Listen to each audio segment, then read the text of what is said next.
Hello అండి. నమస్తే. ఇదొకటి మినీ వ్లాగ్ అండి. నిన్న ఏకాదశి అనేసి మాకు దగ్గరలో ఉన్న ఇస్కాన్ టెంపుల్‌కైతే ఎళ్ళిన. శ్రీకృష్ణుడి టెంపులు. చాలా బావుందండి స్వామివారైతే. ఎంత బాగా మెరిసిపోతుండో. అలంకరణ గూడా చాలా బావుంది. ఎప్పుడైనా వైష్ణవాలయాలు గానీ, శ్రీకృష్ణుని టెంపుల్స్ గానీ అలంకరణకి చాలా ఇంపార్టెన్స్ ఇస్తారండి. నీట్‌నెస్ ఒకటి, అలంకరణ చాలా మంచిగా జేస్తారు.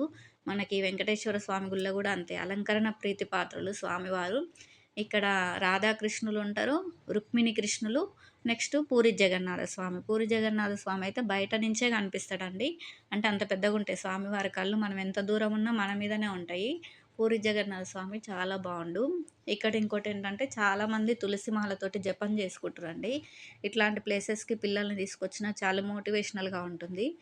హ్మ్. ఏకాదశి అవ్వడం వల్ల కొంచెం క్రౌడ్ గూడా ఉంది. ఇంకా కృష్ణయ్య లీలలు అన్నీ బావున్నాయి ఈ టెంపుల్‌లో. ఫస్ట్ టైమ్ వచ్చిన.